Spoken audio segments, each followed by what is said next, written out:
right. Hello, you guys. Welcome back to the Culture Corner. Another episode. Long time no speak.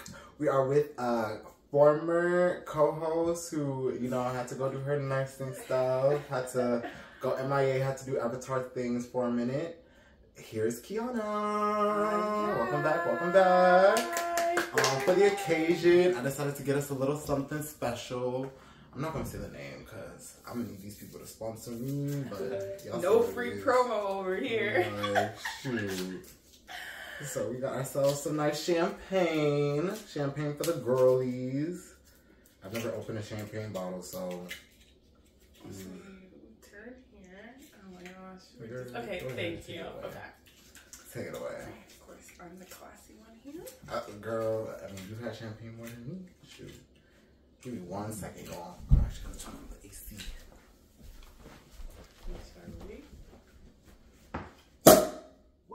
Yay!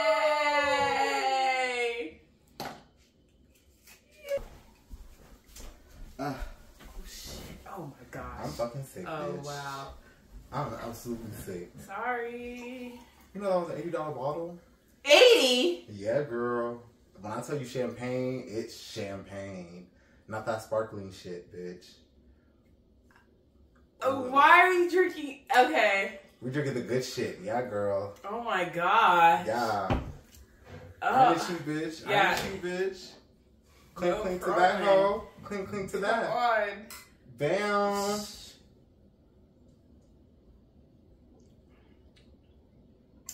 Tastes like the sparkling. I'm fucking sick. Anyway, delicious. It's good. It's good. Okay, let's start. $80.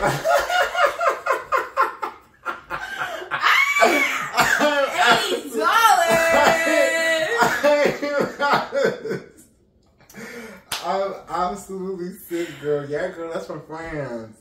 That's what's it called. I guess I'll tell them now. Shoot. That's Clico. I understand that, but $80 for champagne?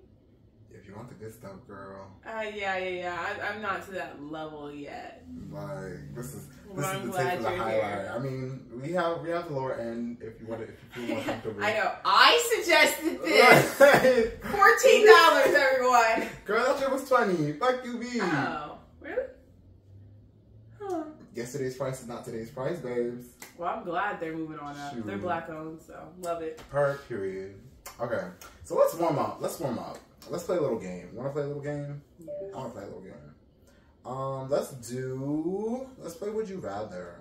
Okay, so I'm gonna throw you some scenarios, and we'll see which one's feeling your way. The first one is kind of dedicated to the internet because the internet girlies have been.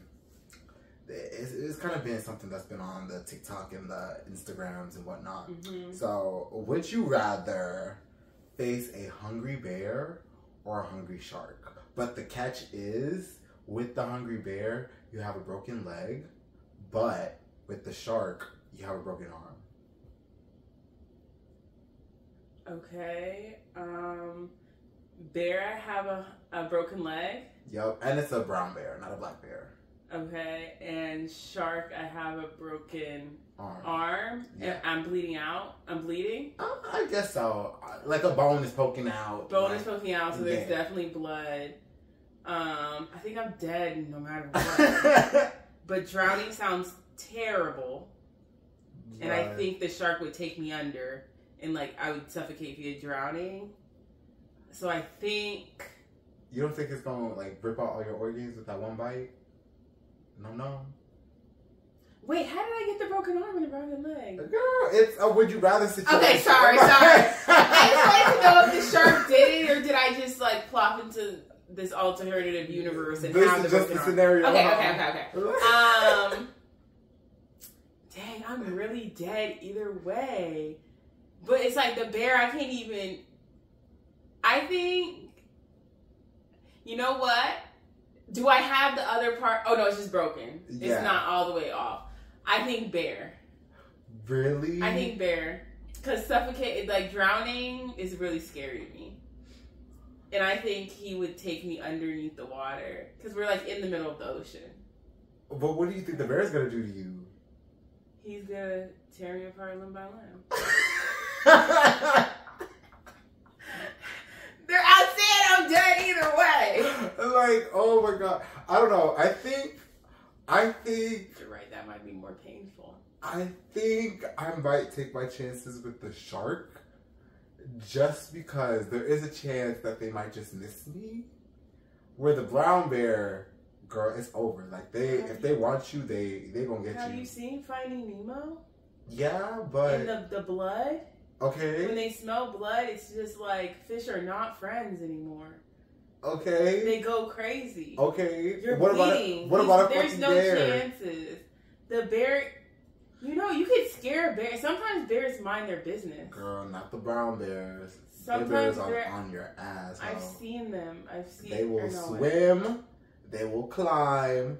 They will run to you. All I'm saying is, in either scenario, I'm just laying there. I'm not even really gonna try. But the thing is, if you have a broken leg with the bear, you can't run. You're just hopping. Exactly. So that's why it's like, why would you put yourself through that? There's no way you're surviving with a shark either, though. You're just gonna bleed out and try to swim to safety. Yeah, girl. And you don't think not an octopus, not a whale, nothing's gonna come? Girl, whales don't eat humans, first of all. If anything, a whale probably would help me. A whale would not help you. Yes, it would. No, it wouldn't. Yes, it would. No, it wouldn't. Yes, it would. A dolphin, maybe. No, whales are really intelligent. You know that, right? Yeah, I know they're intelligent. So they would know that I'm like dying. They're all intelligent. And they're about to be like, yo, sharks are coming your way. Let me just scoop you up and drift you to shore. Yeah, thanks for living in the Little Mermaid. No. That is not what's going to happen. Realistically. And I think people would be more likely to find me if I was in the woods with a bear. If I'm out in the middle of the ocean, I'm not getting home. I mean, there might be people on the shore. So I'm close. I can see the shore? Yeah, maybe.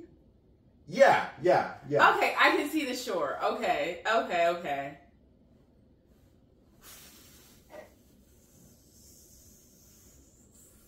Can I see civilization with the bear too? They have to be in the same scenario. So I can see civilization. You can hear civilization with the bear. So the highway is very close. Okay. But I have to actually do my Sacagawea thing and try to find the highway? Yup. I'm gonna still go bear. That's crazy. And it'll be really hard to swim with a broken arm too. Although you just get on your back and then kick. Exactly. And so you still gonna say bear? I'm gonna say bear. I'm gonna say bear. I'm absolutely sick. We all have our opinions. Why are you judging me? And I feel like I could tame a bear, honestly. Them brown bears, girl. Yeah. A brown bear. Okay, fine. You do shark, I'll do bear, and we'll see each other in the afterlife. I'm just saying, the brown bears are just not the ones to be fucking with. The black bears, you actually have a chance. I'm not messing with anybody. Nothing, nowhere. So it doesn't matter. I'm not going out in the woods, but I would be in the ocean, so. Exactly. Yo, the shark actually, you have a better chance of dealing with the shark in real life than you do the bear. Because you go to beaches way more often than you do the forest. Yeah.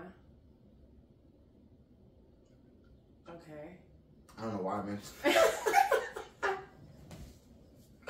I'm just saying. It's obviously a superior option, but okay. I'm sick. Cool. Okay, let's do one that is a little bit more interesting. Unique, if you will. Unique. Okay. Would you rather be able to rewind time for 1 hour every day, but you forget what happens during that hour? Or have the ability to clone yourself, but each clone has a unique and unpredictable personality trait?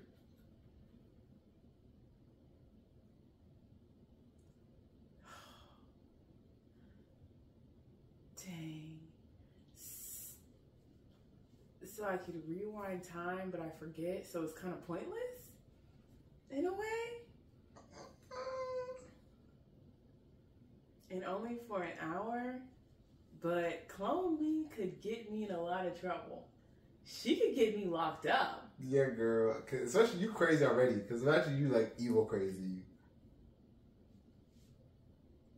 Clone me would probably get kidnapped.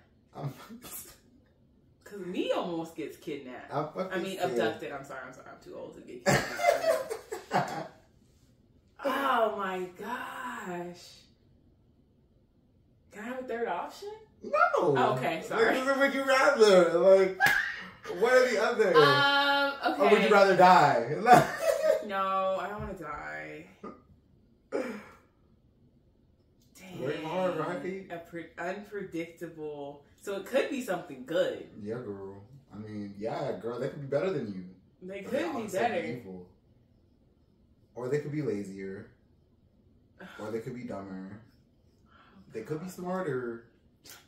Like, but it would only be one trait. It said one. Yeah, what unpredictable? One unpredictable trait. So, like, the more you do it, the more you're technically gambling. Right. So that means I would only clone myself twice. At max. But what if the first was the bad one? Like, what then if we gotta take her out.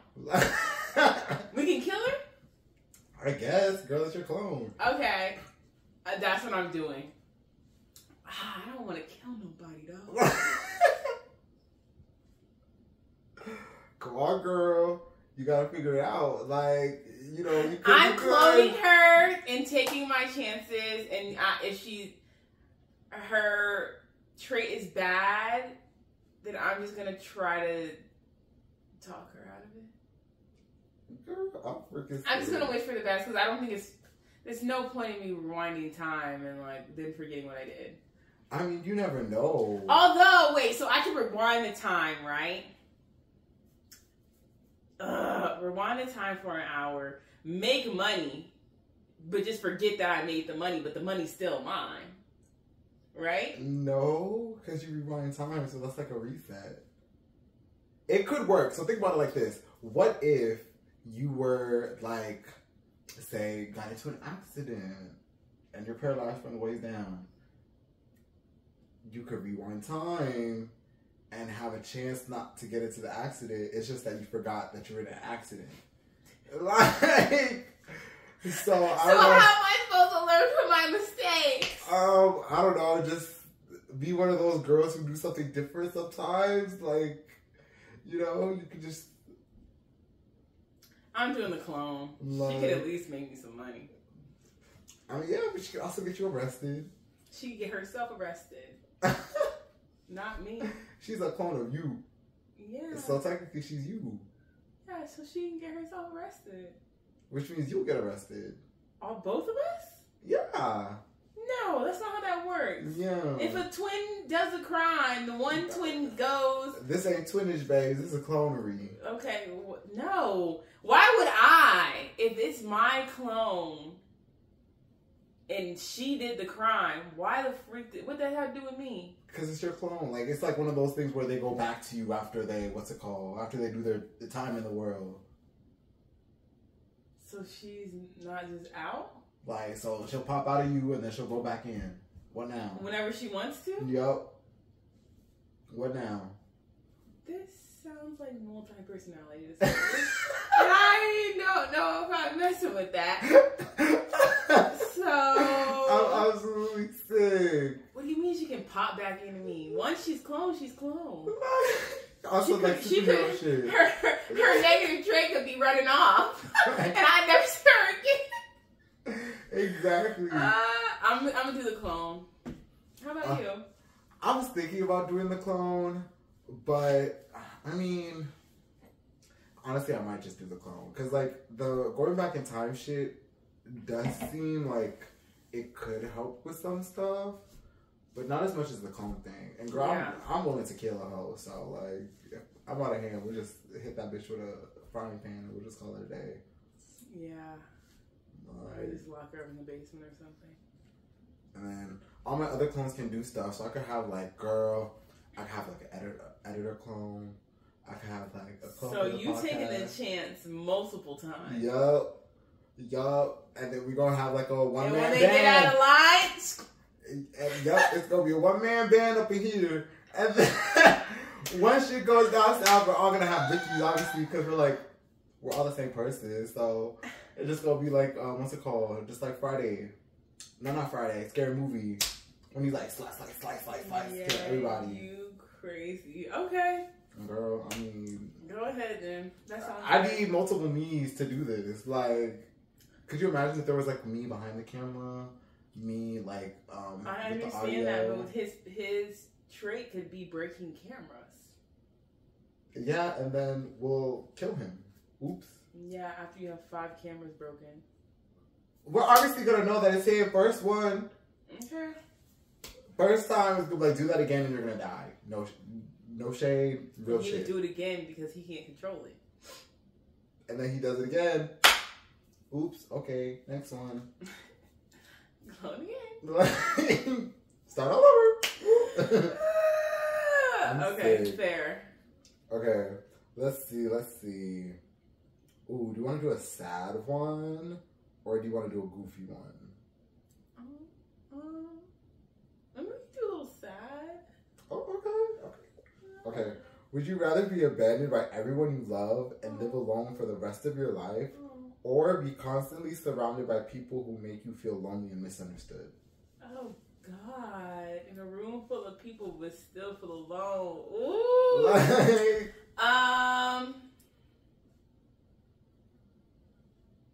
Well, if everybody abandoned me, either way, I'm killing myself. What?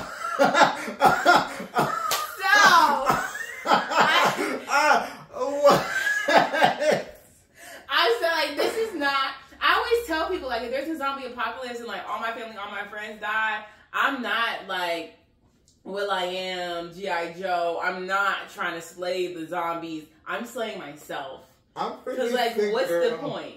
I mean, this one has you have an opportunity. Like, I mean, you're just abandoned by everyone you love and live alone. That doesn't mean, like, what's it called? They don't know, like, that doesn't mean they're still not there in the world. Versus, worse. What's it called? So being constantly surrounded by people who make you feel lonely and misunderstood. Like, you can make new family. Yeah, with the first option, right? Yeah. Yeah, I would pick the first one. Exactly. So it's like, it's not bad. It's just gonna be fucked up. I think the depression would set in real quick. Yeah, there might be like there's gonna be a period of sadness because crazy. Everyone who freaking loved you then abandoned you. But then you make a new family and you can start all over. Whereas if you were constantly surrounded by people who make you feel lonely and misunderstood, what you gonna do about that? Like, kill myself. For sure. And I gotta deal with the other folks. Sick. Yeah, option number 1, please. I'm fucking sick. With some Lexapro. Yeah, I think I would do the number 1 too, obviously. But I had to explain that one to you, so that's my answer for both of us. Okay. That was fine. Yeah, that's cute. Okay. Let's get into it. Let's see what was on the TL. Let's see what was going down on the TL. Great. I probably don't know. Yeah, girl. So let's catch you up, I guess. Did you see the Kedrick concert? I saw parts of it. Oh my gosh, same. I didn't watch all of it. Okay. I honestly forgot that it was happening, to be honest. But that was just because, I was asleep at the time, and it was Juneteenth, so... I didn't know it was a planned thing? You didn't know? I heard about it, and I was like, okay, this is going to be exciting. I talked about it on the last episode of the podcast, but he didn't announce anybody who was going to be there. It was just basically, Ken and friends, and then Kendrick Lamar at a certain time. He started really early, too. He started at, 5 o'clock, so everybody could get home early. He was very considerate, because it was a Wednesday. That's so nice. Yep. So I had 20... It was good. It looked really good. I saw the clips of him performing and stuff like that. Yeah, I don't know who else performed though. Who were friends?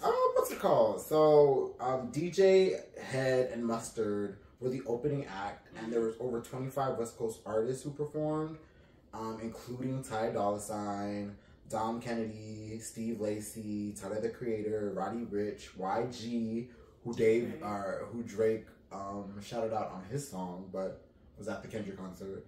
Schoolboy Q, J-Rock, Ab-Soul, and Dr. Dre, most notably. And like, what was also weird though, because he's one of the people who technically are not like us because he got a case. But, you know, not everyone could be 100% when they do this. You know what I mean? You know what I mean? It's Hollywood, baby. Like, there's not going to be everybody who's clean, you know? But, yeah, so, like, it was a great concert from what it seemed like. Everybody was, like, so hyped for when everybody was there. It looked really nice. Everyone on Twitter was talking about, like, how it was, like, a great moment for Black history. Like, it was iconic. Everybody just coming together to hate on Drake. I mean, it was, even though Kedrick said it wasn't about hate, it was about bringing people together. Like, because there was a lot of Bloods and Crips on the stage, apparently. Okay. And have you, girl, first of all, did you even know about the hat politics that go on in LA? The hat politics? Apparently when you go to LA, girl, just take off the baseball caps. Oh, yeah, it's the same thing in Chicago. Like, what? I watched this Twitter video and this guy was explaining all of them. Girl, why does the New York cap represent something in LA? That, like, makes no sense. I think they all represent something. Literally. Yeah. Unless you get one from, like, Beyonce that's like, whoop, look at me. Like, yeah, you know? like, it's, but, like, they say don't even do that. Like, just, it's very odd. I know, that's freaking crazy to me, but. It's too much. The fact that Kendrick had both the Bloods and the Crips kind of like there was very, very interesting, honestly. Very interesting that he has the power to bring them together. Is he going to actually heal them to the point where we can wear hat tops in LA again? No. I hope so. He's been recording the video for Not Like Us in Compton. Like, everybody's been like showing out, everybody's been like posting the things. I can't wait. It's so cute. It brings me back to the days where, like, you could kind of see people recording music videos before the music video came out. Yeah. Like, it just brings back the old days. And people are getting mad at him because music videos are not what they used to be. And I don't understand why. You know why, girl? It's because no one wants to put out the money for music videos anymore because no one watches. Now, right? Yeah. And, like, people's, like, attention spans are really short. But then also none of that. All of that, but also, no offense, like, a lot of artists aren't making music videos, like, worth watching anymore, if that makes sense. 100%, yeah. Like, a lot of the music videos that have been coming out have been, like, boring and or they're an ode to something else. Like, it's like, you can, and it's like, it's not even, like, done in a way where it's like, oh, okay, like, I see that now. It's done in such an obvious way that it's kind of just like, okay, no shade. I'm gonna give an example. Uh-oh. Thank you. Next, Ariana Grande. That was such like a big moment, and then all it was just like her recreating scenes from 13 Going on 30, Bring It On, and what's it called? What was the other one? Legally Blonde. I thought she did a good job though. It was fun, but that's what I'm telling you. It was a direct ode to them. Like, there wasn't no of course. Spin, there wasn't no nothing. Yeah. And like, I feel like that sentiment is seen through a lot of music videos. It's just really quick to see someone's like reference, like, okay, you got it from there, you got it from there. And I'm not saying that like you can't reference stuff. I'm just saying, girl, like, we come from the time of Beyonce, of Lady Gaga, of Rihanna, of like these just random, funny, cool, whatever videos. Like, even Doja Cat has like the vision. Like, she's, if anything, she's like the girl who knows how to do a music video. Because, I mean, she's Doja Cat. She really could do anything if she really wanted to. I know, it just really makes me sad that she's literally throwing her whole career away. I don't think so. Like, I think she's just doing it in a different way. Like, I think the way that she was heading was like pop girl. Like, was very much pop girl, but like she kind of just like veered off of that. So she's still gonna be big. I just don't think it's gonna be in that way. Okay. Like, I don't think she could have been as big as she, or she's not gonna be as big as she could have been if she didn't veer down the path of pig's blood and being a little bit delulu. I'm sick. I mean, with yeah. her crusty dusty white man. Yeah, but you did like the deluxe album of I did. Like, it was pretty good. See what I did, yes. Like, and that's the thing. I want to love her so badly, but like, her personality is just not it. I feel you, but and like in this day and age, people can no longer separate the artist from their personality. Like, it's too hard. I would have to disagree with that because I'm a fan of Azealia Banks. Yeah. Also, her personality tanked her career. Yeah, but not tanked, but put it on a slower trajectory. It tanked. Like, Azealia Banks, if Azealia Banks was actually like on a good trajectory, even like on a decent one where like people actually like kind of like took her seriously, she would be way higher than where she is now. She is that girl. Like, and people don't even listen to her music. They don't even see it. Yo, everyone knows. They're just like, ew. Music, and I'm like, look, that's the reason why she's still relevant. Yeah, the music is that good. Yeah, the music is that good. Like, I agree. I agree, but it's like God. It's real hard to like support her. Every time I see a moment where she's kind of like going up, I'm like, yes, okay, Zillie's gonna come back. She's gonna have like her comeback moment. Da da da. Then she says something dumb as fuck about something. She's like, wow, I hate you guys though. And it's like, oh, okay. Like, it's like, okay, back to square one. And then it happens all the time. Like, she'll say something that the internet agrees with, and everyone's like, Azealia's speaking. She's that girl, she got the stream.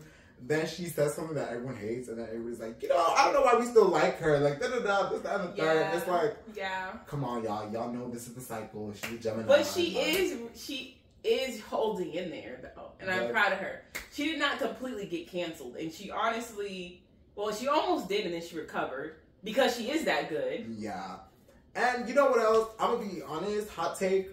She does the same thing that like 50 Cent does, and like Chris Brown, and like all these people. She'll be out rowdy and this, that, and she'll probably even be less than. You know what I mean? Like, no shade. She hasn't done anything to the caliber of R. Kelly yet. People kind of like want her to have like almost the same career fate as him, and I don't think that's fair. And I think it's because she's a dark-skinned black woman. She hasn't done anything to the caliber of R. Kelly.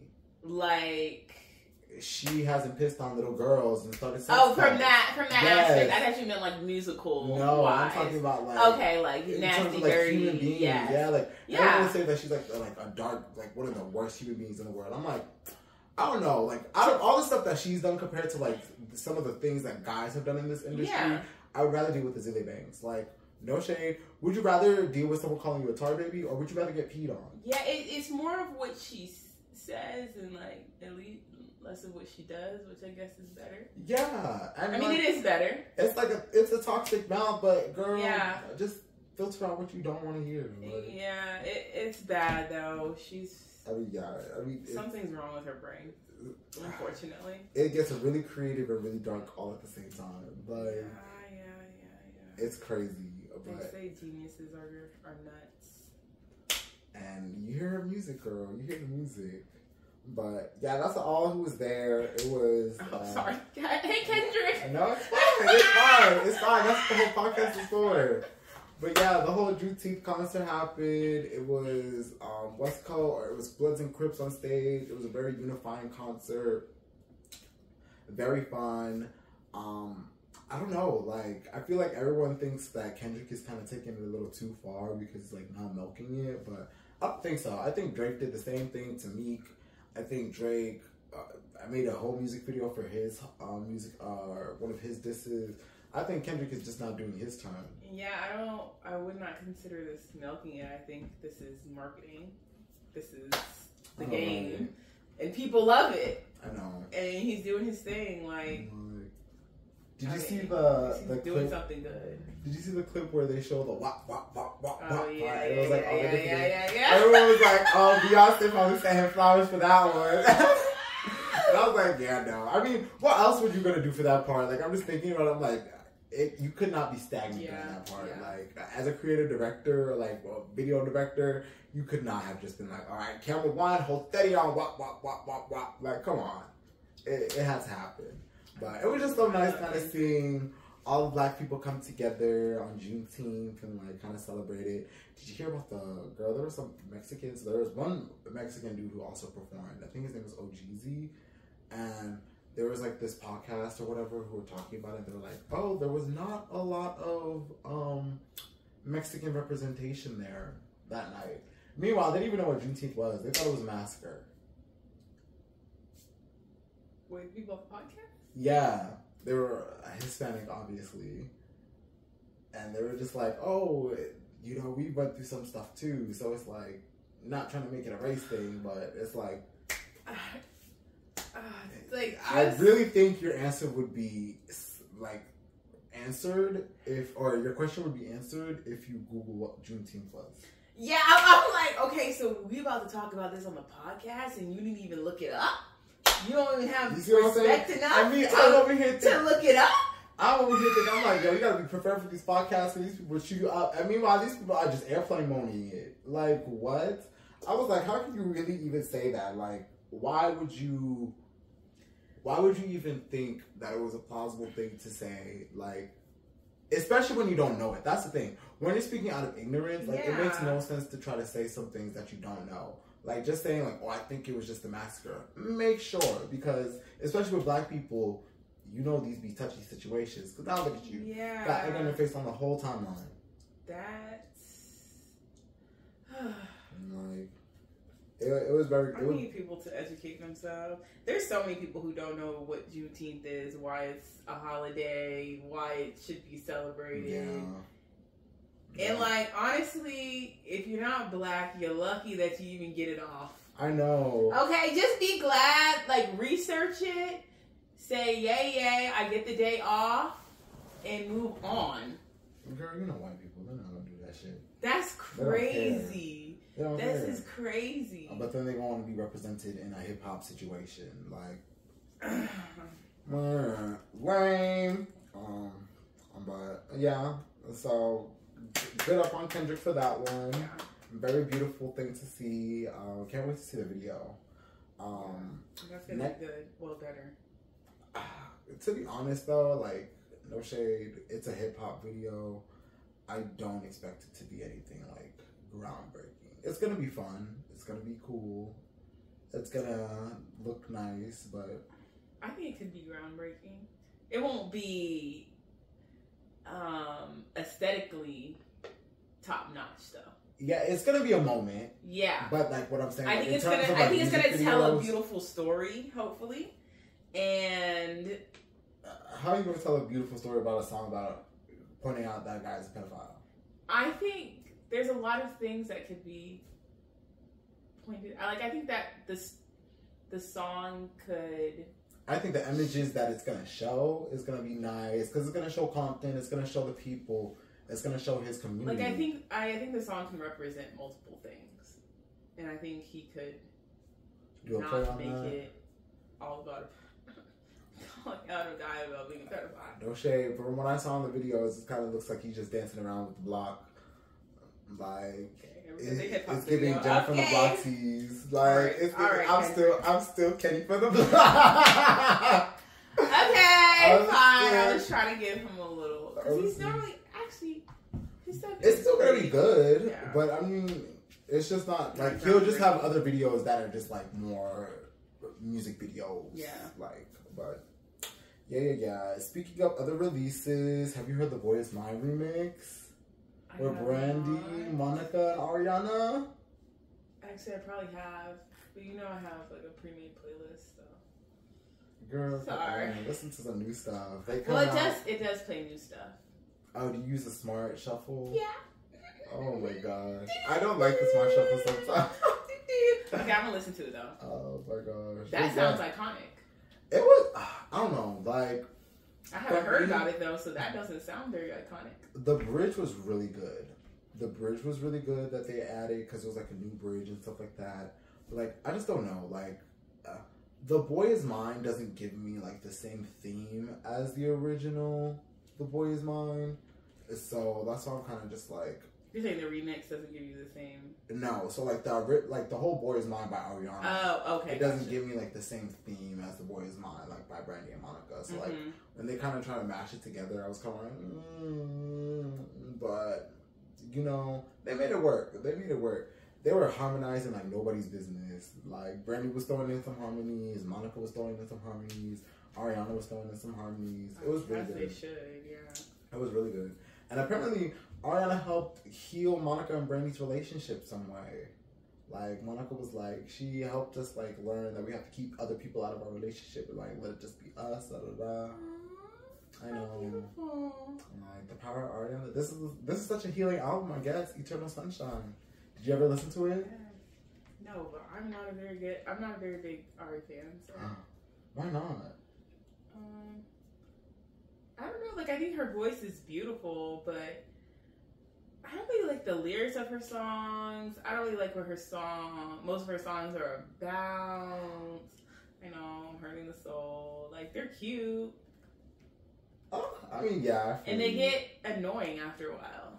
I feel you. I always say that. Like, Ariana's music, like, every album that she comes out with is better than her last one, but they all have expiration dates nonetheless. Like you know what I'm saying?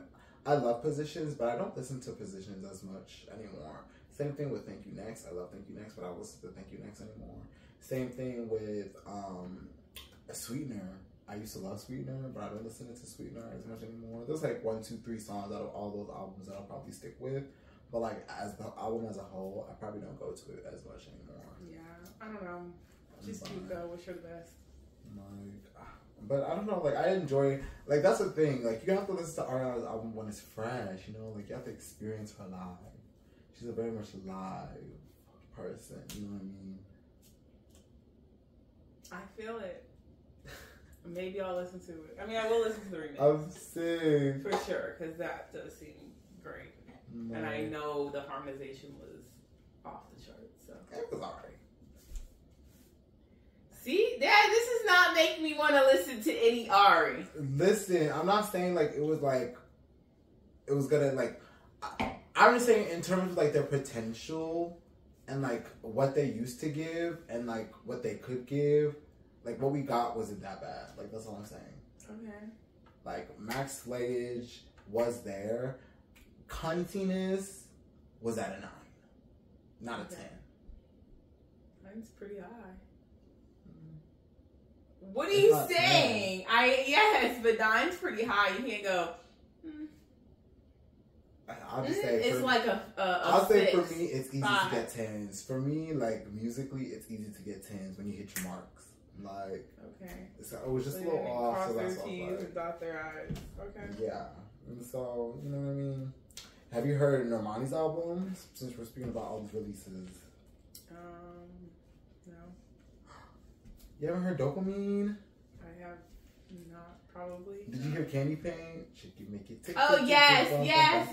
Wait, that's my shit. Yeah. Oh. I took my Vic and freeze it. New to me. No, that's the new stuff. That's off her new album. It's a bop. That 6-year album. Wait. Like, I love that song. Yeah, that's my shit. Did you know that it took her like 6 years to get here? No, I had no idea. Yeah, girl, we've been waiting on this album since 2018. That's crazy. She should talk to Rihanna. Maybe Rihanna can give us an album. Nah, here's the difference. Rihanna don't want to put nothing out. Normani, because of her label's like really famous for doing shit like this. Mm-hmm. So like everybody kind of like didn't expect it to be this long, but like everybody knew like yeah, this is because RCA. This is RCA's whole fault. And a lot of people, because of that... So that's sucky for her. And for the, like, because of that, a lot of people have been saying, like, essentially, like, Normani, like, the album wasn't worth the wait. And, like, Normani's not that girl and stuff like that. And I was like, no shade. That album was never, ever gonna live up to that wait. 6 years. 6 years is crazy. A 6-year wait for a debut album is a long time.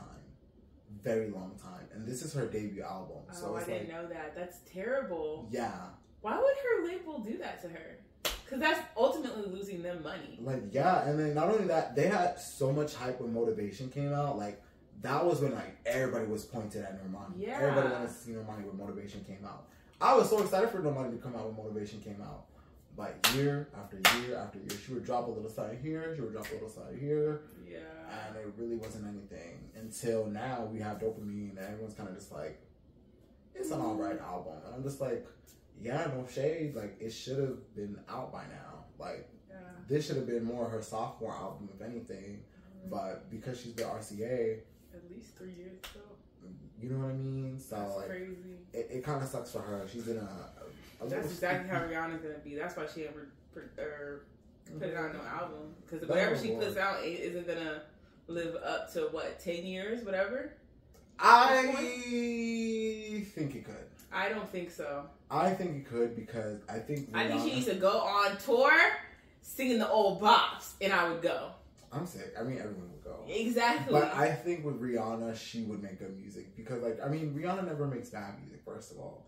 And I think Rihanna on a new track, in general, people have been missing it so much. Like, it could be bad in hindsight, but when she drops it, it's going to be the hottest thing out. Yeah, but her little R.I.P. song from Black Panther, that was nothing. I mean, yeah, but that was also because it was like an assignment. You know what I mean? She had to follow guidelines and stuff like that. It wasn't true. I don't know why that's the song she decided. She should have dropped something else first, but... Right. Or, I mean, just give us a little taste and say, here, I sang, now go buy my lipstick. Like, literally. Or, you know, for your case, go buy her new hair care line. I know, I am. Have you bought it yet? I haven't, but I've been seeing such good things about it. I haven't yet. Like, you haven't? I haven't looked up any, like, things oh, yeah. yet. I follow a lot of hair bloggers, and, like, they literally bought it, so it wasn't, you know, like a sponsored video or anything like that. That shampoo looks amazing. I'm going to have to see. I'm going to get it. Oh, yeah, we're going to trade. Yeah, because I have some, like, shit, Cécred, I have the hydrating and the... That's what I don't hear. Like, people are like, I hear it's just like alright, but I think that's like the point though with Cécred. Like that's the thing. Like I don't think Cécred was trying to be like this whole new. Like I mean, I guess they tried with the reconstructing mask. Girl, the reconstructing mask won awards now, so or the rice treatment. The rice treatment won awards. So that one's really good. Mm-hmm. But like everything else has been just like I don't know. Like I feel like people always have like something that works for them on that one. So that's why I'm kind of just like. Yeah, it makes sense, but like I feel like in terms of like people who either wanted something new, wanted something different, or maybe people who haven't found anything that works for their hair, I think Cécred works really well, especially for the hydrating shampoo. Girl, that hydrating shampoo, that shit works. Like literally, when I use it, like it has so much slip that I could actually like detangle my hair. Yeah, that's how Fenty's is. Like that's. And I will say, I think it's really hard to make like a new and like revolutionary shampoo conditioner combo. Yeah. Because there's so many on the market. They all practically do the same thing. Yeah. Does it strip your hair? Like some people like when their hair feels like completely clean, or is it actually hydrated? Like, do you feel like it moisturizes? I feel like it moisturizes because, like, usually, like, I mean, if you kind of see my hair now, like, it'll kind of give more, like, it'll show more curl definition, basically. And then, the more I leave it on, too, because I never used to, like, leave it on, I would kind of just, like, put it in there, and then I would kind of just, like, put a little bit of water, and then, like, scrub it in, a little bit of water, scrub it in, and stuff like that. I kind of let it sit for a second. Like the curl definition gets really nice. The slip is so easy. Yeah. Like untangling, untangling the hair is like really nice. And then from there, like using the reconstructing conditioner, I think that one is. Yeah, like it works. It's cute. I could see people not liking the conditioner because like I feel like there's probably better conditioners out there. But the shampoos and the rice treatment, those two are it. Like those two are it. That's why I'm like, when I kind of want to see the Fenty shampoo and the Fenty conditioner, because those are like really the only two that I'm using. Unless she has like a reconstructing rice treatment kind of thing too. She doesn't have rice treatment, but it's like a reconstructing mask, like hair mask type thing. I might have to try that. But the thing is, it's in a small bottle, and like hair mask, you need a lot if you're. I mean, girl, that's the Fenty bottles, like them. The Fenty bottles, I think they're like. Cécred bottles, they're like this tall. Oh, really? The yeah. shampoo? I'll show you when we finish up. Yeah, girl, they're like this small. Yeah, that's how, I think Fenty's are like 12 ounces. But I will say, I don't think you need as much with the Cécred. Like, if you use kind of like a dime size or like quarter size amount and stuff like that, well, on each side. Because, like, you know, if you have thick hair, it spreads really a lot. Like, when I tell you the slip is good, the slip is good. For the shampoo? Yeah. The hydrating shampoo. Mm-hmm. The clarifying one doesn't have as much, like, suds and foam. But I think she does have a clarifying one. On Fenty? No. Cécred. Yeah, Cécred, she has clarifying and hydrating. I have both. So you can okay. Does the clarifying one strip you and like leave your like scalp tingly? Not too tingly, which I think I like because I don't think it should be like that dry, but it like leaves it fresh. Like I love like my hair after wash day now. Like I love the smell. Yeah. Like Cécred has it smell down. That's another thing I want to smell. I will say I've heard Fenty has a strong smell, so I don't know what the strong smell is. Like okay, so. They say the shampoo conditioner has a strong smell, but like the styling products don't have like a pleasant smell that's not as strong, which is good. Not pleasant. I will say. No, they said pleasant. Oh, I was about to say. Yeah, like a pleasant smell.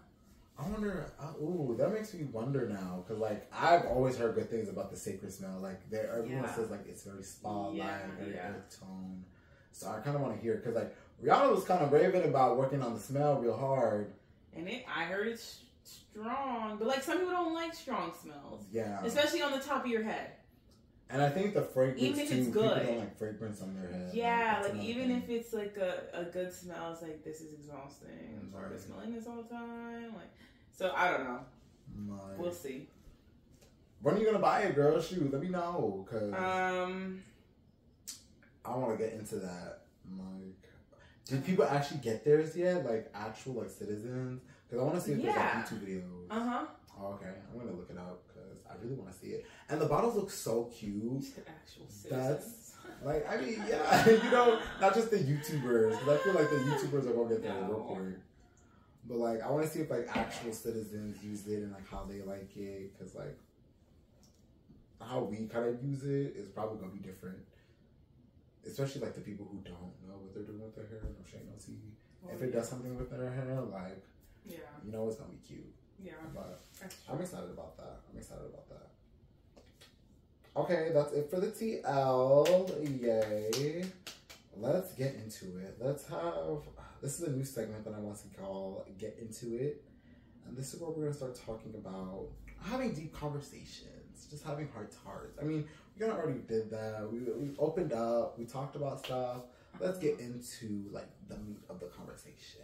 Okay. And being today that it's Pride Month, you know, after Juneteenth, shout out to the mental health facility. I think these people are for giving me this shirt. We love them. They stand for a good cause, and I think it would be a great time to talk about HIV from one nurse to a gay man. Yay! Or a pediatrician, I say. I'm not a pediatrician. Anyway. I'm a pediatrician. I am a nurse. Girl, you already working with the kids. Yeah. Shoot. Okay. So I really wanted to talk about HIV just because, like, I just feel like it's still stigma and a lot of ignorance is still surrounded it. And not only that, we live in Atlanta, and the statistics of getting HIV over here is pretty high, especially in the South. Like, I remember when I was getting tested in October during Pride, and they were telling me, girl, the chances for a black gay man to get HIV in Atlanta, 1 in 2. Wow. 1 in 2. And so I think it's very important for the Culture Corner to have, like, a little piece on HIV and, like, just talk about it. Let's just get some facts out there, ask you some questions with your experience with it, even though we are both HIV negative people. Fingers crossed, because your boy be doing some high activity based.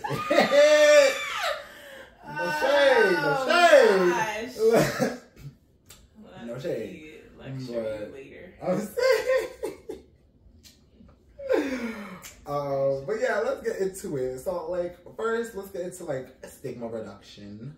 This is the first thing that I copied and pasted. No shade. But, so, challenging HIV-related stigma. Okay. Girl, I won't say who because they're not going to ChatGPT. I'm sick. Okay, so challenging HIV-related stigma within the Black, gay, and bisexual community is crucial for improving HIV prevention efforts, testing rates, and engagement in care. That is one of the reasons why we're having this conversation, is to kind of help with the stigmas and stuff like that. So one of the questions I kind of wanted to ask you, very open, I feel like everyone should be asked this. Have you got tested? When was the last time you got tested? I got tested last time I went to the OBGYN, so in December? Yeah, December. Oh, that's not bad. Yeah. Last time I got tested was actually 2 weeks ago, and I'm probably gonna go again, like within the next 2 weeks. Yeah, I think if you're switching partners, you should get tested. That's when I get tested. Or I get tested like right before I like switch partners, and then. So you only have like intercourse with one dude? Yeah, did we not? Yeah, at a time. It's a whole thing. Mostly because I'm scared of catching something. Also, getting pregnant and like getting pregnant by multiple dudes at one time, or not knowing who the baby daddy is like a whole. I can't. I cannot. I literally cannot. So yeah, it's better for me and my sanity to just sleep with one guy. Girl, I wish I felt you on that. I really wish I did. Currently means I'm just doing nothing. Oh, really? Yeah. It's been a minute. We'll talk after. Yeah, but yeah, I be getting tested like frequently because like I don't know. I've had this. Well, that's really good. Where do you go? Girl, I go to any labs. It's a little pricey, but it's worth it. Oh. Do you know where I can go for free? Or at least the what's it health called? center. You have health insurance? Yeah. What about just the health center, like up the street? Oh, really? Yeah, they do all types of testing. What could I do it with like an annual checkup? I guess.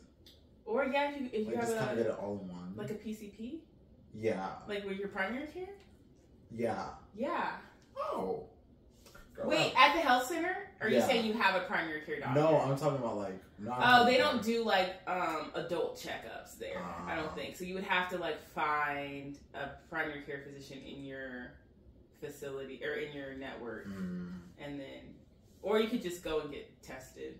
I mean, that's what I usually do, just because like before I didn't have health insurance, like I went there, so it's just easier for me to like go there because like I just know the steps. I don't know how much it would be, but like they've actually streamlined their process a lot, and so it's by appointment only, and so it doesn't. You're not sitting there for 5 million years like you used to. Girl, yeah, any labs too. It's mad easy. Like literally, it only costs $50 for an HIV test. If you want to get the whole thing, it's like $200. But I think they do take insurance of some kinds, but I don't know why. I haven't looked into if they take mine, but I should probably do that for the next one. But usually they probably don't though. A lot of those places don't take insurance, or if they do, it's kind of like stupid because you're gonna have to pay like a copay, and the copay might be more. Yeah. But you should get the whole package at least once a year. Yeah. That's at least. I would really say at least every 6 months if you're switching partners. Yeah, I would say the whole, like, if you're getting, like, the whole thing once a year, but the HIV one is cheap enough for you to do, like, every 3-4 months or so. Like, I feel like with HIV, you should do it a lot more frequently than, like, any of the other ones. Because, like, say with, like, the clap, like, sometimes you have symptoms. I'm saying this as someone who was a former patient. I disagree. I think if you can, I mean, getting HIV tested is better than nothing, but like, if you can get the full package, you should get the full package. Especially if we're speaking on gay men right now, or anybody. Well, anybody. I think if you're female or you have female parts, you should get tested after every guy. Yeah. Yes, or you should get tested more frequently because we're often asymptomatic with like chlamydia, gonorrhea, even herpes.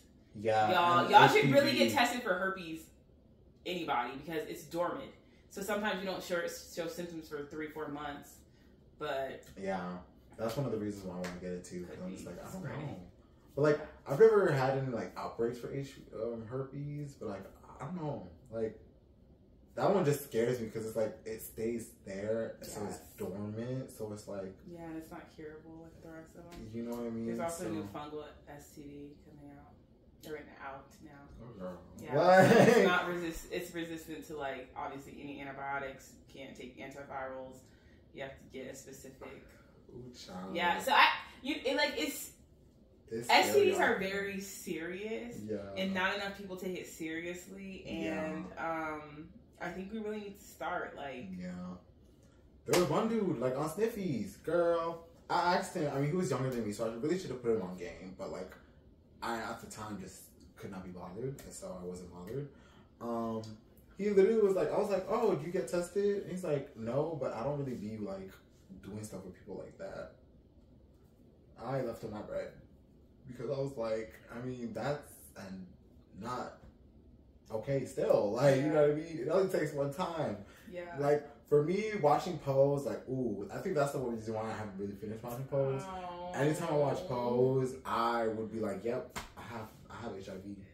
Pose. Like, that one. But I think that's a good thing, though. Like, I really think that's a good thing because it, like, shows you, like, how you could get it. It shows you, like how people live with it. It shows you, like, the stigma behind it. Like, I remember Dylan, I think that was his name, or Ricky. No, not Ricky. Dude with the fade, the high top fade. Ricky. Yeah, Ricky. Right? Yeah. Okay. I thought I was thinking of Angel. My bad. No, Ricky. Yeah, Ricky. So Ricky, he remember when he was gonna get when Pretty Tell was telling him to get tested, he was like, oh yeah, that guy, like he got thing, but he only sucked my dick. So Pretty Tell was like, yeah, we're still gonna get tested. Yeah. That's how we found out. Like, y'all don't understand. Like, y'all need to, when you get tested, make sure you're getting tested for your mouth too, because girl, you can get the in your mouth too. Oh, people don't know that. Yeah. I was like, HIV is blood test, so yes, agreed. So for STD, like you can get a lot of stuff from like you get STDs from the mouth. So like, please be aware of that. Like, it's these situations that kind of like we as gay people have to kind of keep in mind, because like this stuff is affecting the Black community very much so, especially the gay Black community.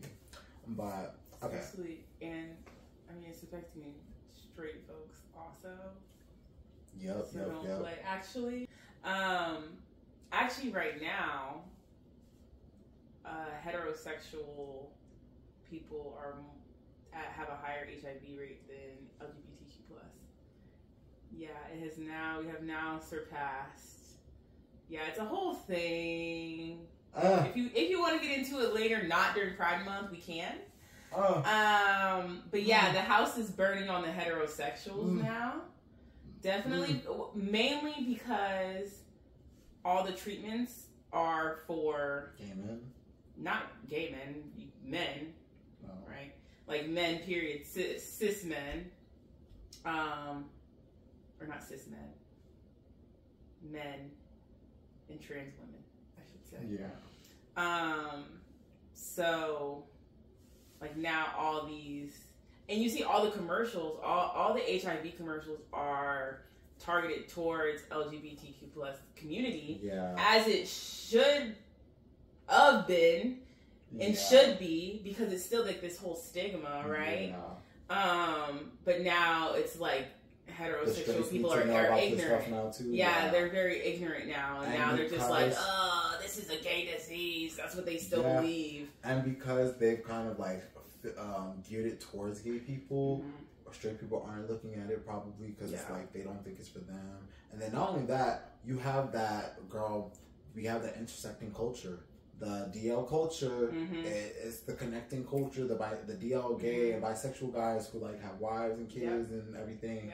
They're the connecting factors that like people really don't really see. They're kind of like the underbelly of the culture, but they're kind of some of the reasons why this is like branching out. Yeah, back in the 80s, at one point, Black heterosexual women were dying at a faster or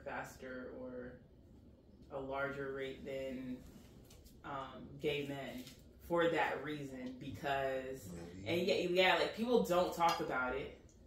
people don't say anything, but like that's the truth. Like black women were dying at rapid rates. I remember girlfriends talking about it. Like, yes. They used to have like those episodes and stuff like that. So like I remember that it affected the black community, especially black women, hard. Yes. But I didn't know like the statistics and the numbers for it. But they were dying, and then even worse, they were dying and getting, or not dying, they were getting infected and then getting pregnant and then passing it along to their kids. That's absolutely insane. Yeah, and like nobody talks about it. Girlfriends talks about it. Like you hear different things about it, but yeah, all because the DL men want to come back home. I miss the society that we live in. Like, anyway, get tested, y'all. Yeah. Get tested. Get on PrEP. PrEP is a huge thing that's changing lives. Yep. We're gonna get into that too. Let's talk about some prevalence. According to the CDC, Black African American individuals account for a disproportionate number of new HIV diagnoses and people living with HIV compared to other racial ethnic groups. In 2019, Black individuals made up 42% of new HIV diagnoses, despite representing about 13% of the U.S. population. Crazy. Yep. I mean, we all know that's probably with like poverty. Like, oh look, HIV disproportionately affects younger Black individuals too. In 2019, Black individuals aged 20 to 29 had the highest rate of HIV diagnoses compared to other groups. And Black, gay, bisexual, and males having sex with men are significantly affected by HIV. In 2019, Black males having sex with males accounted for 26% of new HIV diagnoses and 37% of new diagnoses among all gay and bisexual men, despite representing a smaller proportion of the overall population. Like, I definitely, no shade, you already know the healthcare system in the Black communities aren't going to be great. Mm-hmm. The sex education in these places isn't that great either. Mm-hmm. There's probably a lot of DL situations going on here. Like, it makes complete sense to me why, like, the Black people are kind of, like, hit harder with this. It's because, like, in the Black community, like, being gay is so stigmatized. Did you not see, you probably didn't, but, like, on Twitter, there was this, I don't know why that has to, I mean, sorry, go ahead. No, what were you going to say? I was going to say, I don't really understand why it is affecting the Black community like it is. It shouldn't be. A girl, like, just like I said, just think about it like this. There was this Twitter video. This guy called this other guy cute. The guy didn't like it, thought it was too gay. They started paintballing him. Like, opened up his car door. He was in his car, paintballing him in his thing. And girl, paintballs are like, I don't know if you ever want to paintball him. Them shits hurt. Yeah. And they can take your eye out. So like, he was obviously not protected here. All because they called him cute. All because this gay guy called him cute. And so then the stigma of being gay. So yeah, like the stigma of being gay in the Black community to go get tested, or it's so well. That is. Like, why, if you know that you're sleeping with other people, this is if you know you're sleeping with people, period, right? It doesn't really matter who they are. Like, why can you not go get, you're scared to get tested because of the stigma. Yeah, there's stigmas. There's stigmas of being dirty. There's stigmas of actually having something. There's safety in ignorance. Yeah, like swallow your pride, bro. Yeah, basically. Like, there's just a lot of stigmas. And then, specifically with, I want to say the spread of, the spread of the disease, I think it's partially helped by, like, these DL guys who go home, who know they're gay, or know they kind of want to be with a man at the very least, and go home to, like, someone who is not not ideal. Like, you know, at the end of the day, the Black woman suffers at that situation because, girl, we all could tell you about the men, especially in Atlanta. Your husbands are in the park. Yep. Your husbands are in the QT bathroom, like, literally trying to either get dick or give dick. Like, they are out here nasty. And let me tell you something, y'all. as a former patient, 100% sure I got it from the park. 100% sure I got it from the park. Sure you and did. I'm sure that's how it was back in the day too, because that's how women used to meet. Yeah. Back in the park, back in the bathhouses, back in the thing. And I'm not trying to like king shame or anything, because girl, obviously I still like doing these things too. So, it takes one to know one. But we have to understand there's risk. There's huge risk when you do these high risk activity things. And that's one thing that these people are not going to tell you sometimes. They're not going to tell you that they freaking had STDs. Oh, no. Let's get into it real quickly. Story time. This is really one of the main reasons why I wanted to get into this. But let me really quickly just see. Oh, real quickly. Structural factors such as poverty, unemployment, housing instability, and limited educational opportunities contribute to the HIV epidemic among Black, gay, and bisexual men. Addressing these social determinants is crucial for the effective HIV prevention and care.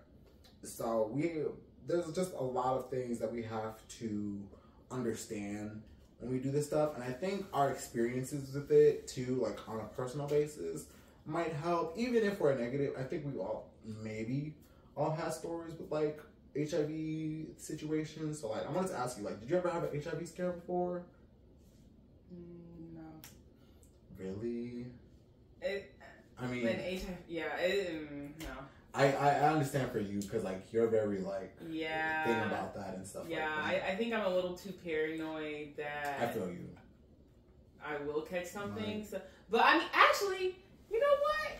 I have had a scare because one of my ex-boyfriends was a low down dirty dog. And so, you know what? That was actually kind of like I ran and got tested because I was like, I don't know what the freak you got, because he made up this whole story. It was another STD, trick. What the hell is trick? It's like a protozoan. So most men don't get it. It's mostly you get it from a woman, a girl. Yeah, girl gets it from, or whatever. It's mostly grown in like the vaginal fluids. But yeah. Anyway, so he made it this whole lot. He was sleeping with somebody else. Didn't want to say he was sleeping with somebody else. But so he was like, oh man, I accidentally drank off of my best friend's water bottle. And at this time, I'm in nursing school. So like, I'm not an idiot. I'm never an idiot. Sick. But like, you're talking to like a soon-to-be nurse. Like, so he's like, I drank off my friend's water bottle, and he said he was sleeping with this nasty girl, and I don't want to give you anything, so we just not gonna sleep together, and I'm gonna go get tested, like, because I want to make sure that my friend. I'm sick. And in my head, I'm not crazy, like I'm not like bashing the windows out your car or anything type gal, and so I'm like, I was like, oh, okay. So you drank off his water bottle and now you think you have a trick? Is that what you're trying to tell me? And he's like, yeah, but don't worry, I'm gonna go get tested. Best friend's so crazy, like he needs to stop sleeping with these dirty hoes, da da da da da da. And then God came down and he said, well, he said in my head, right? My boyfriend was sleeping at the time.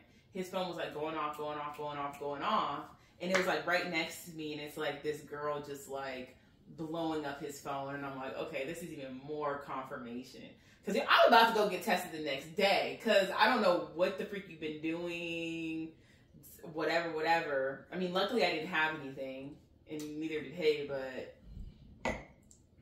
yeah, I could have had whatever. I could have had anything. That's crazy. Yeah. It's the fact that he said, I drank something off my friend. I'm like, that's not how that works. That is not how that works. And trick is just so crazy because it's almost impossible to get that, like, from another man or no.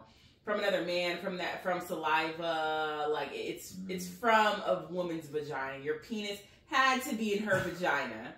Okay? I'm sick. No one I've never heard of this. Yeah, so like I already knew. I'm like, I already freaking knew what you were up to, but yeah. Did you catch him? Did you tell him? I did, and I did take him back, and we did date for 6 months.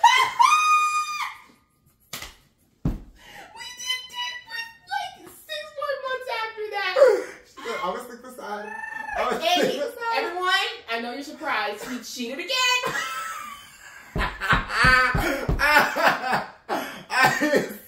He was cheating the entire relationship. She said, my man.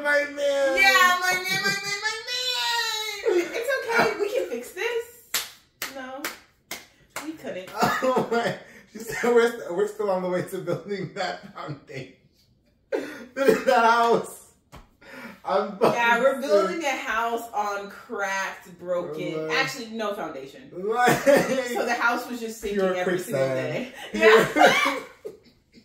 The house was sinking. That house was on some unsturdy foundation, like it was in Florida. Honestly, almost the whole relationship was like an STD scare for me. Like, I'm absolutely sick. We didn't like really sleep together after that though. It was very like periodic because I was kind of scared and I knew I was being a dumb hoe.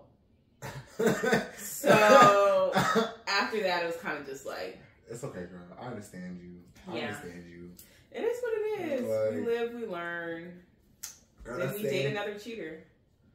On to the next one. On to the next one. This one evades us in different ways, different new style, new ways of doing stuff. A whole new world. Love a whole new fucking world. Yeah. Well, fortunately for me, I haven't had one that was like that, where it was like consistent. Yeah. But I recently had one, like, and no, I actually had to look this up because like I was actually violated, like literally violated. So that makes me sad. Literally, I met this dude, right? I mean, off Sniffy. So was it really meeting a dude? Like, no. But I spoke with him, and like we just always were having misconnections. Like we just never were able to like find a time to like meet up with each other. Mm-hmm. And so there were just like multiple times where it's just like misconnection. It's usually because of me, because like, girl, you know me, I don't answer. Like it'll be like 2-3 hours, maybe days before you get an answer from me. It's not y'all, it's me. But yeah, so it was just a lot of missed things. So I was like, oh, you know what? Especially because Sniffy's, it's like an online website. It's not really like an app, so I don't even get notifications on it. I just decided to give this guy my number. So I was like, okay, let me give you this number. I give him my number. We're texting. Still a couple of days before we meet and stuff like that. Then we finally pick a day before we meet. Like we have been texting like 2 weeks trying to make to do a date, basically, to make a date. 2 weeks. We're talking. We finally make a date. We finally meet. Girl, first of all, I drove an hour and 40 minutes into Atlanta. Wait. It was around like 4 p.m. Oh. East Point. Oh. Like, I drove. Because, like, first of all, he was really cute. And, like, I don't know, like, it just seemed like he just seemed like a really cool person. So I was like, okay, I'm down. Like, you know, if I had, like, a boyfriend in Atlanta, like, I would drive there regardless anyway. So I was like, you know, I was just like, fuck it. Like, I mean, yeah, obviously, like... Sorry, go ahead. You know, obviously, if I was in a relationship, I'd be like, yeah, I'm waiting till rush hour ends. Right. You know what I mean? You don't have those luxuries on Sniffy? Yeah. It was just like, you know, might as well do it now because I'm not trying to come here later either, too. Like, I'm not trying to be here at like 9 to do the day, especially... Was it a work day? It might have been... Yeah, it was a work day. It was a work day. I had to work the next day. So I was just like, I got there. We did the foolishness. We did the ting. And usually what happens to me is like, I have sex. I'm a wild card. I'm fun. I'm loose. I'm free. I get my nut. I leave the house. The shame and the hypochondriac comes out. So then I'm kind of just like, well, probably should get tested now because I might have HIV. Like, I just automatically go to that, like, every time, like, just for shame. So I was just like, you know, let me just calm my mind down. Because usually what I do is just, like, kind of just, like, reassure myself. So what I usually do is, like, I was like, okay, let me just make sure that, like, they said they were negative. Because, girl, I was a dumb bitch. I completely completely did not ask him if he ever gets tested and stuff like that. So that was my fault. That was my that was my mistake in the situation. I will give that. Okay. So I was just like, okay, let me just make sure. Why don't you use condoms? You just trust that people get tested? Like, sometimes. People are like, oh yeah, I got tested yesterday, and you're like, okay, great. Sometimes. But maybe it's more common in the gay community that they actually do go get tested. It depends. It really depends. It really depends. Like, yes, there's like some people that are like that in the gay community. Like you have sex with one person, they get tested. But then there are other people who are in the gay community who, it might be 3 or 4 people before they get tested. Hell, it might be before they notice a symptom before they get tested. So, like, it's kind of wishy-washy, really. But in this situation, I swore that, like, I saw, like, negative. Because, like, for me, I'm very honest on my page, too. Like, I will tell you, like, when I got tested. I will tell you what I got tested for, like, all that stuff. Like, you'll see it, and you'll see the date that I got tested, too. Like, I'm very honest about that. So, if I were ever to be, like, let's say, you know, even sometimes there might be, like, 3 guys. I usually don't have sex that often, so, like, usually it is, like, 3 guys max before, like, I get tested again, basically. But, like, I'm not, like, a ho-ho, so, like, it's never that much. So, like, sometimes, like, to my knowledge, it'll be working from that. Okay. So, from my knowledge, when I show, like, my test results, it's from, like, my knowledge and from my beliefs and stuff like that. So, like, I'm laying out all my cards on the table. So, when I literally, and this guy was number 3, too, so, like, it was already time to do it anyway. So, I was like, I'm probably gonna have to do it anyways, But I was just like, you know, I don't see anything on his page. So, I was like, that's weird. So I was like, now I definitely should ask if he has fucking something because I might actually have something now. At least think. But then I was like, so when I was first going to ask him, I was going to be very rude, very like stereotypical. And I was going to be like, hey, are you clean? Like, did you get tested? Or are you negative? Are you clean? Da da da. And I was like, let's not say that because that's kind of offensive. And I was like, especially if he has something, I don't want to. But I was kind of like thinking, I was like, no, he wouldn't have anything. Like, that just makes no sense. So I was like, okay, let me just be a smart bitch about it. I still have to ask regardless. So I was like, it's better to ask. Better late than never. Yeah. You know, so I was like, okay. So I was like, hey, by the way, do you get tested, right? Like, and I was driving home too, so I was like, let me schedule the message, da da da, so I could just like get it when I get home, da da da, this, that, and the third. And I'm driving, listening to my music, da da da. So then he texts me back.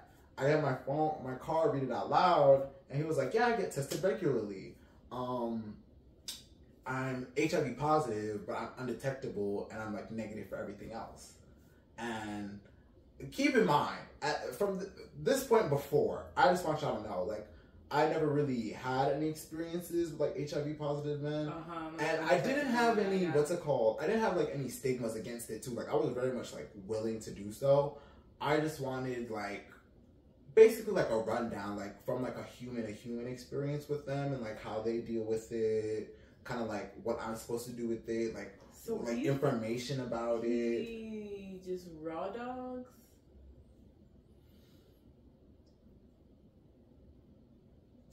So naturally, I literally got tested the next day, like literally booked it. As soon as I heard that, I was like, oh.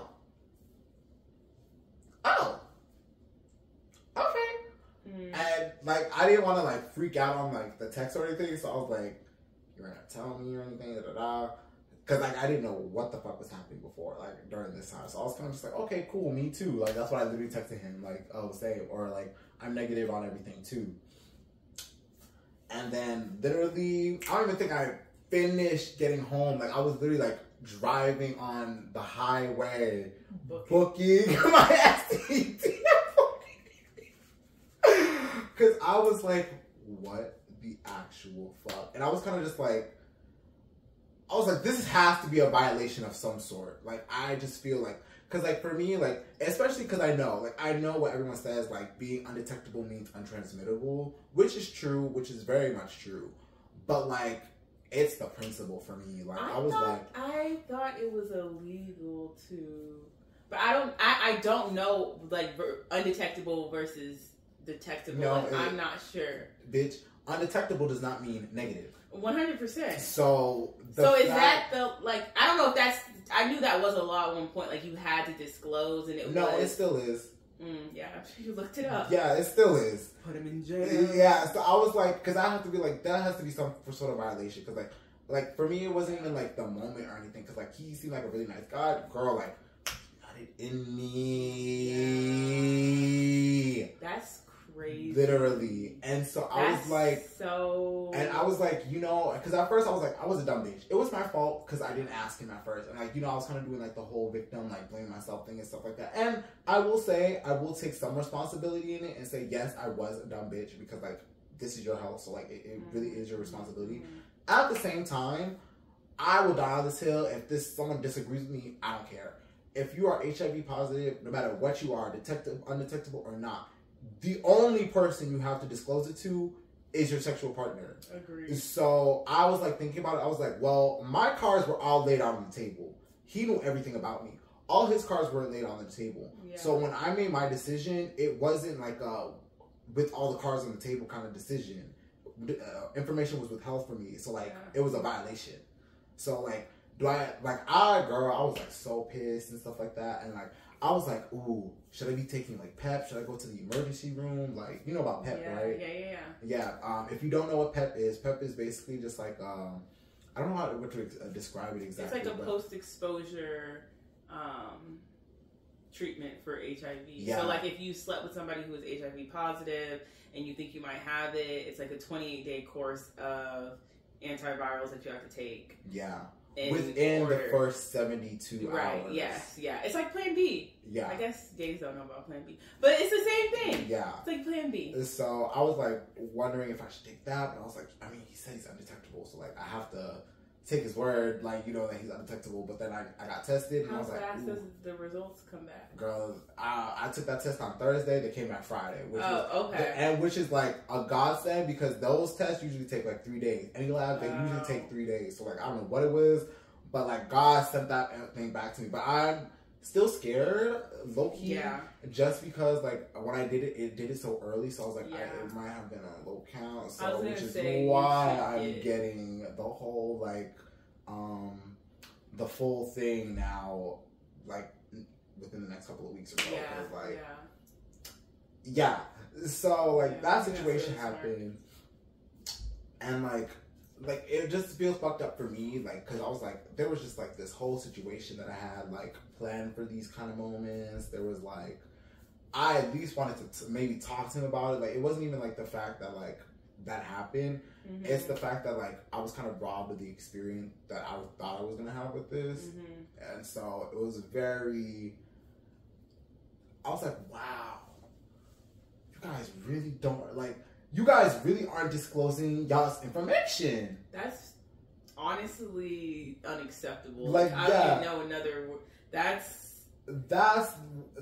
what it hit me. It was like, okay, it's one thing to not know. It's one thing to be ignorant. Ignorant, you can't really fake, because like, ignorant, you don't know when you're ignorant. You know what I'm saying? Mm-hmm. But doing something with the knowledge of, or withholding that knowledge, a little crazy, don't you think? A little crazy. I also wonder how long he's been undetectable, because that's also, and how, I guess it's not a range of undetectability, but like, you know, and like, when's the last time you got checked? But I think if you're undetectable, you have to get checked every like 3 months or something like that. I would have loved to ask him, but after that moment, I was kind of like, it's gonna look like I'm crazy and start flipping out, and like, you know, I don't want to look like that person who's like, yeah, I'm down for the undetectable boys, but it's like, by the way, when was the last time you got tested? Like, I'm like obsessively scrubbing myself, you know what I mean? And like, I feel bad, kind of low key sometimes, like, that I feel this way, but I don't at the same time, because I was like, well, I was violated, so like, I can't trust you because you violated me. And I think it's fair for you to be down for the undetectable boys, given that you guys have a conversation about it. Like, I don't think that's unreasonable at all. Yeah, because like I just don't think that's fair. Like, you know, like there's a lot of things. lot of conversation that should have been had. You know, I understand if you don't tell like anybody, if you don't tell your parents, if you don't tell your siblings, if you don't tell your best friends. Right. The person that you're about to nut in. Yeah. I think that's an exception to the rule. You know what I mean? And so that's why it's like I said, you guys, I'm in the trenches with y'all. Like, I'm a dumb bitch too. That's one of the reasons why I want to tell this story. That's the whole reason for this podcast. I'm a dumb bitch too. And if anyone can take anything from these things, get tested. Please get tested. It's not funny. These scares, like, you know, we're kind of kikiing about it and stuff like that. But, like, when you're going through it, especially if you don't have, like, a really solid foundation in your gayness, basically. Like, if you don't have people that you can talk to your gayness openly and freely about, it can get a little isolating. It can be very isolating. You could be sitting down. I don't know if y'all seen, I mean, y'all are gay, so y'all probably have, The Golden Girls.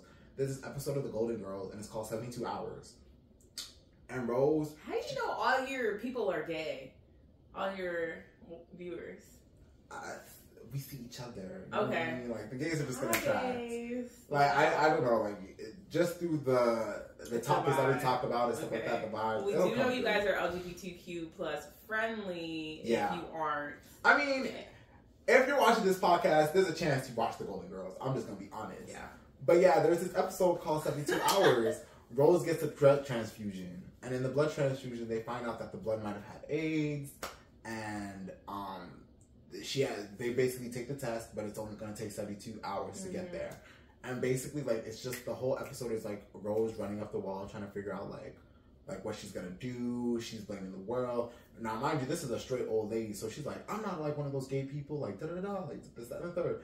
And Blanche kind of has to remind her, like, HIV isn't like a bad person disease. Like, anybody can freaking get it. So like, you know, 100%. You just have to like hold on and just like pray and stuff like that. And so, I mean, spoiler alert, if you haven't seen it, she doesn't have it, obviously. Like, it's a sitcom. Like, they weren't going to give it to her. Like, that would be too much to deal with.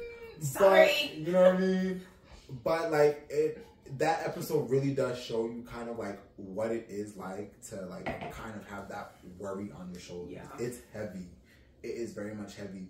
And Rose, in the story, she had Blanche, she had Dorothy, she had Sophia, and even then they had stigmas against it because they weren't sure if she had it. They were like doing these things, like they would like put X's on her mugs to kind of be like, oh, that's her mugs and stuff like that. But in the end of the video or in the end of the show episode, like Sophia's like, give me the mug, like, you know, 'cause that's my girl, you know, stuff like that, da da da. But like, if you don't have that support system, it can be heavy. It can hurt you. And what would be worse if you don't have that support system and you do catch it? That's the worst thing. Me, I might be lucky. I'm still having to go get tested, you know. But from what we know from the first test, like, we steer clear. But yeah, no, these niggas do not want to tell you what they have. These niggas do not want to tell you what they have. These niggas will leave you walking out with an STD, and you're gonna be feeling ashamed. Like, that's the thing. It's not them. They're gonna be back at the park the next day. You're going to be at home feeling ashamed because, what's it called? There's some ooze dripping out of your fucking dick for fucking 2 weeks until you get tested, and then you have to go to the fucking primary healthcare clinic to go get treatment for that. That shit's not fun. It is not fun. Shit ruined like one of my pants. Serious stuff. You could also try wrapping your dick up. You know, we're talking about getting tested, but how about some prevention, folks? Yeah, that's actually a great segment. Okay, we should talk about what's it called? I'm just Preventive. Saying, yeah, let's talk about prevention. Shoot, HIV prevention strategies for Black, gay, and bisexual men include routine HIV testing, PrEP, which is pre-exposure prophylaxis, condom usage, linkage to care, and community-based interventions that address the specific needs and context of the population. So us, which is why, again, we are shouting out the Atlanta Health Facility for this. Thank you for the shirt.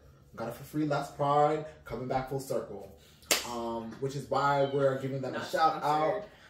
I know, right? Not sponsored. But if y'all want to sponsor me, babes, go ahead. I'm already giving you free promo.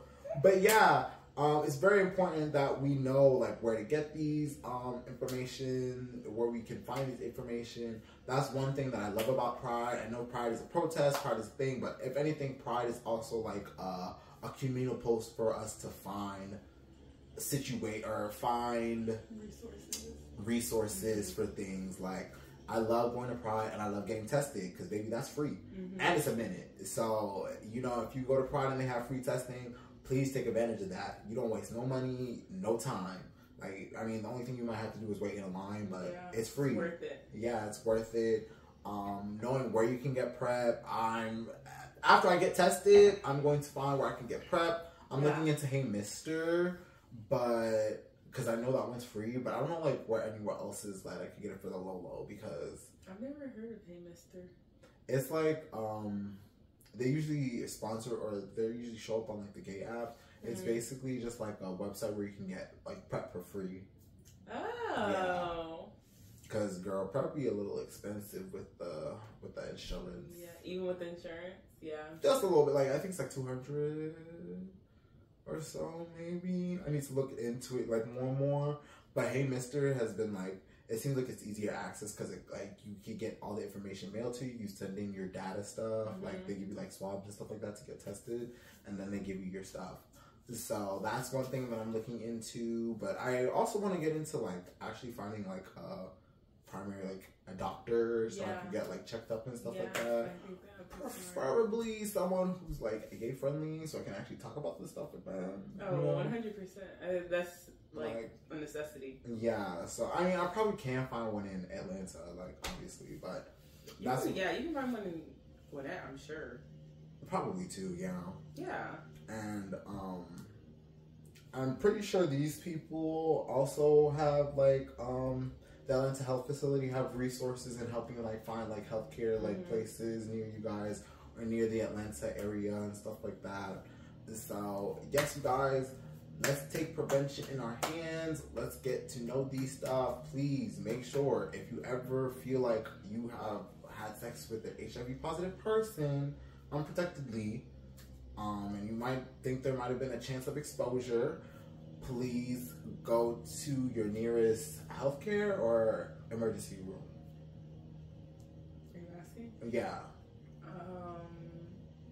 You can go like to get PEP. Yeah. Probably emergency room would be the fastest. But if you like have a primary care physician that you can get into and see like within, I would say 48 hours. I wouldn't even wait the 72 hours. Yeah. Then go there. Okay, yeah. So because that would be cheaper for you to go to primary care and not any emergency room. There we go. There we go. You can either call around to urgent cares too. They might help. Maybe it's like I said, it's a 28-day course, so it's like they just prescribe you the medication and you pick it up. So exactly. Yeah. Exactly. Yeah. And so also, sorry, CVS, Walgreens. They do online visits for certain things, including like some STD consultations.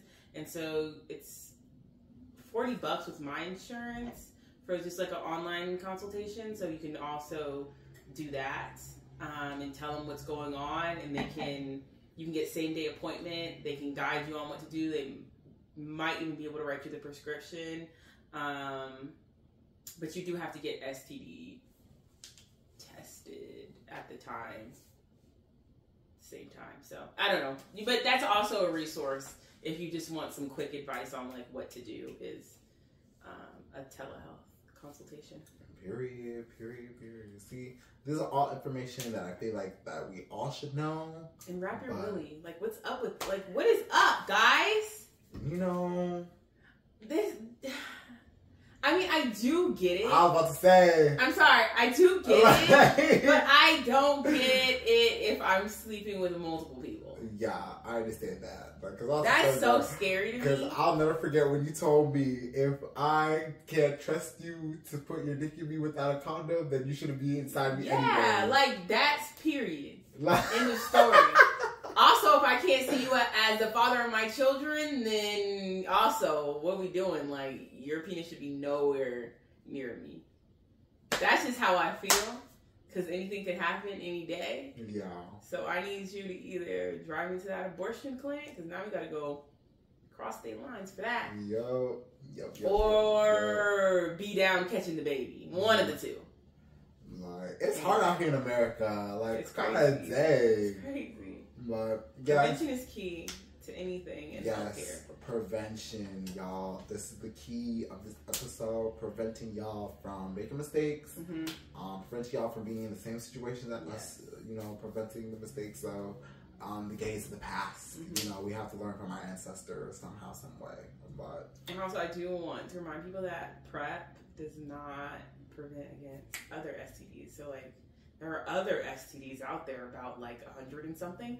So, please don't forget about the other ones. Does not eliminate the risk of HIV. 100%. So 100%. We can still have fun, but y'all, like we always say, just be careful. Yeah. Just know who you're dealing with. Know who you're sticking into your body, and know that they know their body. But I think we could end off with a lighter note. Let's talk about House of the Dragons really quickly. Are you watching House of the Dragons? I have not started yet. I know, so you can't tell me. I'm sorry. You don't know it's my fault. It's my fault because I was supposed to ask you if you watched it before and like tell you to like watch it. Yeah. But like I binge watch. Okay, so I never did. What's the first one? What's the Game of Thrones? Yeah, I never did Game of Thrones, and then somebody convinced me to watch House of Dragons. Basically, strapped me down to a chair. It's like, you're gonna like this. It's a good show. Like, just watch it. I was like, I'm gonna hate it. Binged it. Yeah, girl. Binged it. Yeah, binged the whole first season. It's so good. I'm gonna tell you this. Okay, if you take out the last. I want to say the last 3 seasons of Game of Thrones. Game of Thrones really does hold its own with that stuff, like in that genre. But I will say, after the last 3 seasons, this is just like so good, if that makes sense. Yeah. Like, it's just, we know everything about this is safe. We know that like it's just gonna be good throughout the whole thing, compared to like Game of Thrones, where everyone just thought the ending was gonna be good and it wasn't. But this one is so better. But we'll talk about season 1 quickly. All right. First of all, don't you think season 1 should have been 3 seasons? It should have been longer, right? Oh yeah. I was very confused when it ended. Yup. I hated the fact that... And they sped through some stuff that could have been elaborated on. And that's why I was like, that's what Game of Thrones did perfectly. Like, the pacing in Game of Thrones was so good, which is why it was so long. It was like 8 seasons, but like really it could have been 10. But it was because all the actors and whatnot that were getting burned out and stuff like that, they were getting like health problems, so like they kind of like ended it. And the George R.R. Martin, he hasn't even finished writing Game of Thrones, like the last book for Game of Thrones, so like they weren't even going off of anything really, so like excited. It was thick. But House of the Dragons, the book is finished, so like everything is written. And in Game of Thrones, they say what happens to the characters, like if you ever don't watch it now. Like, I'll just tell you that. Don't watch Game of Thrones right now. Because, like, they'll tell you exactly what's happening and the ending of freaking House of the Dragons. So don't get into it. Just wait until House of the Dragons is over. I wasn't. I don't think I could get into Game of Thrones. Oh, girl, I'll make you get into it. It's so fun. But, yeah. Season 1 should have been them building up Rhaenyra and Alicent's friendship. Like, it needed to give them my best friend. She a real bad bitch, got her own money. She don't need no name. Like, I literally needed them to be running around the castle, doing stupid shit together. Like, I want her to be like, that's my best friend. Like, you're not going to say nothing about my best friend. Like, da-da-da. Then the second season should have been when Alicent becomes queen. And then shit starts getting rocky. And then that season ends with Rhaenyra's wedding. Then the season 3...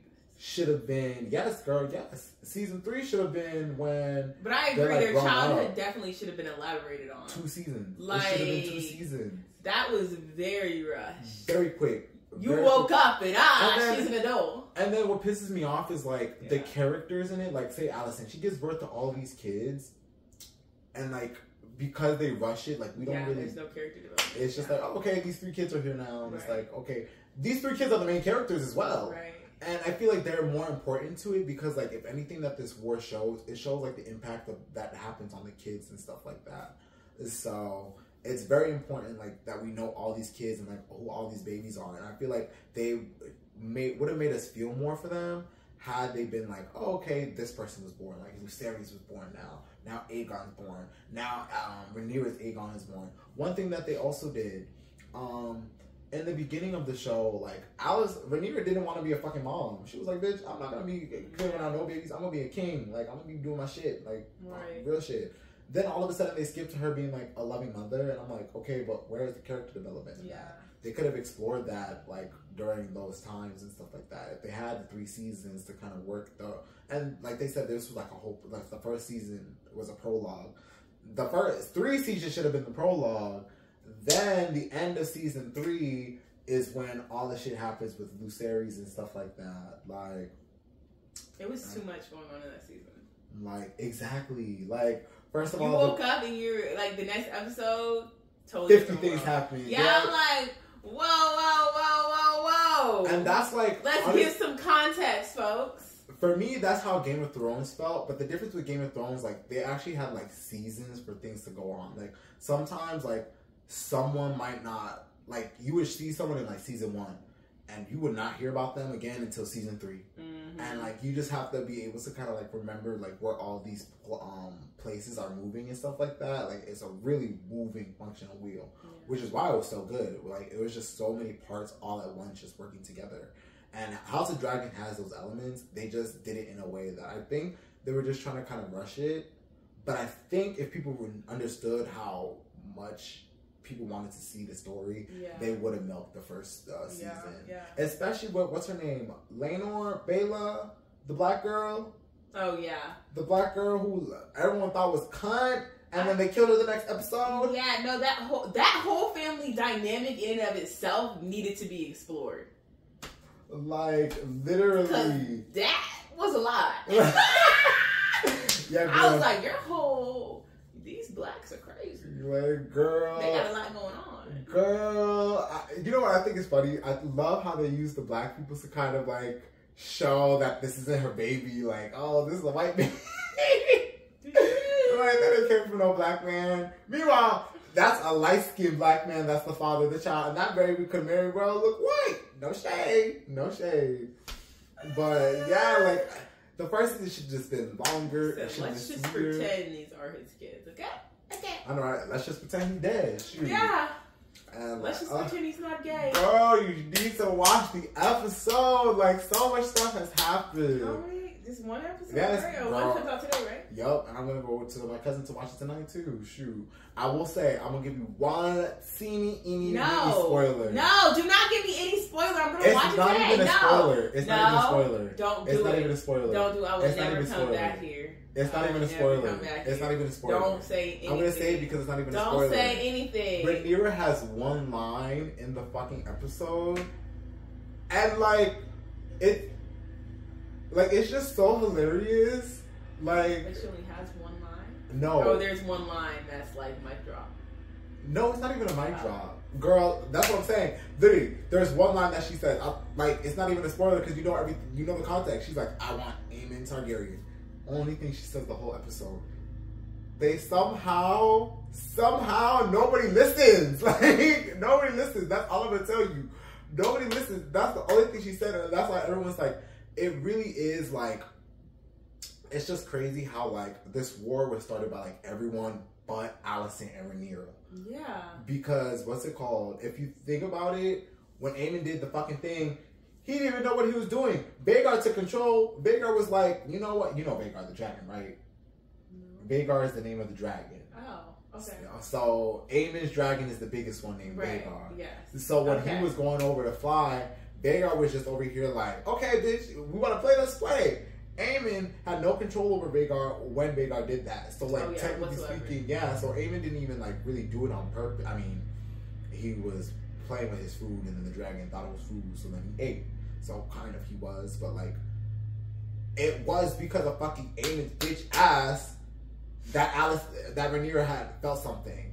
So obviously Rhaenyra's gonna do something and it's gonna hurt Alicent, and then it's just like these girls' friendship has been fucked up by men, like, to begin with. Like, first of all, like, what the fuck was wrong with Rhaenyra's father for picking her best friend as a wife?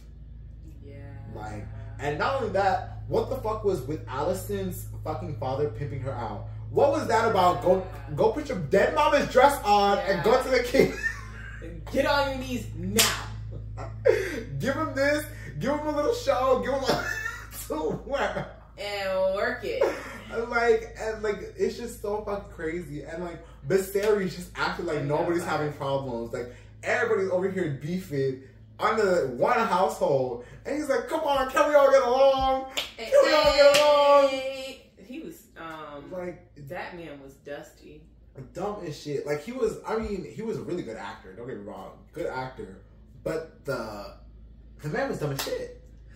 The man was dumb as shit. Because, like, obviously, as soon as you have a son, do you really think that they're gonna care about the firstborn daughter? You may did to an extent. Yeah, when there wasn't a son, until the son came along, and then everybody's talking about, oh, bitch, now that nigga's here, we don't need to follow that bitch. I hated him for just like, sorry, wife, push it out, die. I know. Die, he's like, oh, we're gonna get the baby. He said, you'll be okay. We're gonna get the baby. Slice. Okay, yeah. Yeah, they did her so dirty. Uh-oh, it's a girl. Oh. No, it was a boy, remember? No, it was Rhaenyra. Oh, no. Rhaenyra's already born. Yeah, it was the boy. Yes, it was the boy and the boy died. Yeah, literally. Yeah. It's stillborn or whatever. Yeah, you're right. It was like, you see what I'm saying? Doing all this dumb shit because he wants, like, that son because of that whole dream. You probably don't understand, but, like, that dream that he was talking about, like, oh, you have to be ready because, like, that whole thing for a Song of Fire and Ice and stuff like that. That's the name of Game of Thrones. Like, the Game of Thrones book is called The Song of Fire and Ice. Yes, my friend explained that. Yeah, so when he's saying that, he's basically, like, alluding to everything that's going to happen in Game of Thrones and stuff like that. And the person he's talking about is, well, we don't know who he's talking about. Technically, it might be Jon Snow, but, like, everyone thinks it's technically Daenerys. But, yeah, like, there's just, like, all these little notes and nods and stuff like that. But, yeah, like, the men in this show just piss me off because that's the whole reason why these girls couldn't maximize their slate together. Yeah, it was because these men were doing these dumbass decisions, putting them in these dumbass things. Ooh, girl, I need you to watch that episode. Like, as soon as we finish, like, as soon as we get off, because now I'm about to be on episode 2, girl. I actually wasn't gonna watch the season until it was over, so I could binge watch it. I know. No, we might have to talk about it again next episode if you're here. And we're kind of already, we're like way behind now because I keep watching about the first episode because you haven't watched it yet. I know, but I just want to binge watch. I hate waiting for episodes to come out. Well, there's 2 episodes now, so then you could watch the 2 episodes and we can talk about it. Okay, maybe 2 episodes at a time. That's as much as I got. And I think they might have cut down this season to like 8 or something, but we'll have to see. But it's so this good. Season so to far. 8? 8 episodes. Girl. I mean, I'm gonna be honest with you, as someone who knows what happens, because I watched YouTube videos about people who read the book, because I could not read that book, no shade. It just, I don't know, like, I just feel like that, the fantasy genre, like, there's too much words for my mind to actually understand what's going on. Yeah, that's a lot. Like, they're gonna have to describe a lot of stuff, especially with the blood magic and the stuff like that, and the fire breathes and stuff like that. And I already was confused on Game of Thrones, so, like, don't even get me on that. But, yeah, so, like... Wait, how many books are there? I think there's only 4, technically, or 3. For House of Dragon? For House of Dragon, I think it's only 1 book. Oh, it's only 1 book? Yeah. Okay. It's like the prequel to Game of Thrones. Oh, okay. But, like, it's like 200 years, and, like, no one really in Game of Thrones has, like, anything to do with this. So it's kind of, like, only, like... The way Game of Thrones is written, I like to think of it like, English history, but with, like, fantasy in it. Like, that's how it's kind of written. Just, like, all these random-ass people, like, kings and queens fighting each other, just with, like, dragons and zombies and stuff. But, yeah, I know what happens in the story, so, like, knowing the pacing, that's why I'm like, they should have waited till season 4 to get to the war, because now, like, during this war, like, not much is gonna happen afterwards. They're gonna fight, and then the outcome's gonna be the outcome. So, like, I want to say they could probably milk this for another, like, 3 seasons, maybe 3, 4. This could have been like 3 seasons total. No, 3 more, so like 5. Yeah, 5 seasons. If they milk it from this point on. If they do it like season 1, then girl, 2 seasons. And that's a wrap, folks. Like, come on, keep it cute. That's why it's only 8 episodes, because we ran out of content. Keep it cute and sweet, because we don't want to end off like the original Game of Thrones, you know, like, let's end off on a high note. Oh my gosh, yeah, people hated that. I do like the way that they're going. Even with that critique, I do still think that they have like something on their hands that's like, that can be deemed better than Game of Thrones, at least. That we could deem it better than Game of Thrones. And so, I'm excited to watch. Girl, please watch it, because I'm irritated now. Like, we could talk about that episode. But with that, girl, it's the end of the episode. Nice and sweet, nice and fun. Where can the people find you? You can find me on Instagram at Kiana, KIANNA.SA. Period. And you know where you can find me. You'll find this on YouTube, because it's not on Spotify yet. It's not on Apple Music yet. It's not on any podcast platforms, but you will see it. We're getting there. I actually have I told you guys this, but I actually have the official artwork of the podcast. So yay. Photographically directed by me. So thank you. So yeah, please, if you're watching this on YouTube and you made it this far, please give me a like. Please subscribe. You've already made it this far. You've already done things. We've had such a great time. I had such a great time. And yeah, I guess I'll see y'all in the next one. Until next time, y'all. Peace. Bye. Okay. And with that, that wasn't so bad. Shoot.